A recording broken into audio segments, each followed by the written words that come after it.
facilities do not depend solely on the sun. Our country celebrates Christmas on the 1st of September, which we repair to the start of the month. The weather associated during these months is typically chilly and humid, akin to a virtual winter for a tropical country like ours. However, Christmas no longer feels the same way it did. The Christmas that the Philippines had been looking forward to having been met with a dreadful heat index that had never been seen before, forcing many Filipinos to rely on their air conditioners and fans to replace the chilly air that these months were intended to offer. Due to the excessive heat, the demand for energy has never been stronger, putting both the environment and its people at risk.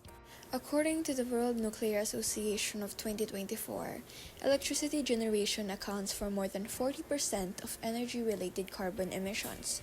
Meralco, the Philippines' largest private energy producer, relies heavily on fossil fuels such as coal, oil, and natural gas, all of which contribute significantly to greenhouse gas emissions. We are all aware of how important the energy industry is to our economy and daily lives. But is it worth risking everything? Modern economies rely heavily on energy to power transportation, healthcare, recreation, and industry.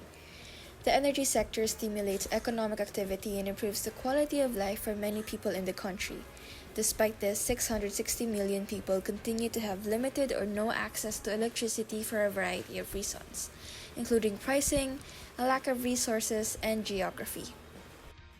The Philippines has addressed these issues by boosting coal mining facilities to fulfill with the population's demands due to its cheaper prices. However, relying on fossil fuels, coal plants, oil, and gas has more negative consequences than positive outcomes.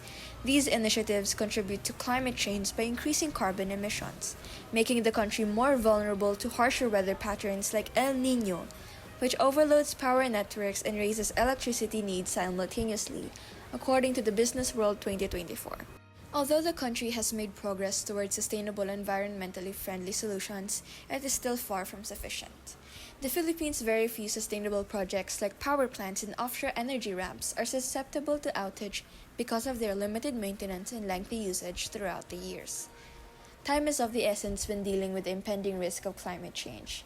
We must make concerted efforts to limit our energy use and encourage environmentally friendly behaviors and lifestyles. Due to the Philippines' abundant resources as an archipelago, introducing sustainable projects such as solar energy, geothermal, hydroelectric, and wind power would be helpful. With proper planning, we can reap the benefits of these projects in every LGU, not only reducing our energy usage, but also increasing the accessibility of renewable and clean energy to all. Solar energy would help both distant and bustling provinces and cities such as Central Luzon, NCR, and the Mindanao region, specifically Davao and Zamboanga peninsulas.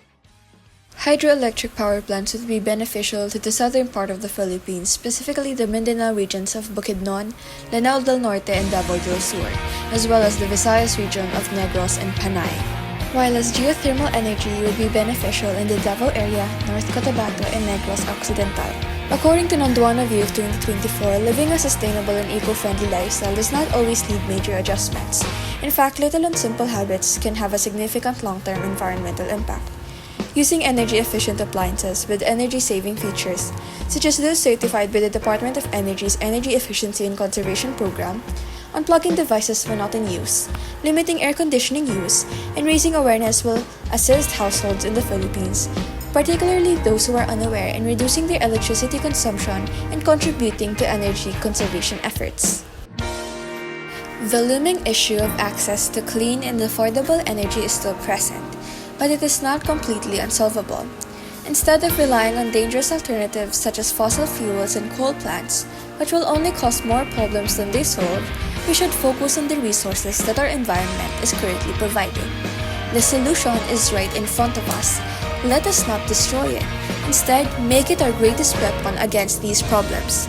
The greatest way to get clean energy is to use sustainable or renewable resources, practicing energy efficiency, educating people, and raising awareness. Just as Yan de Banda, a fellow youth leader like I once said, once we see the action, hope will inevitably come.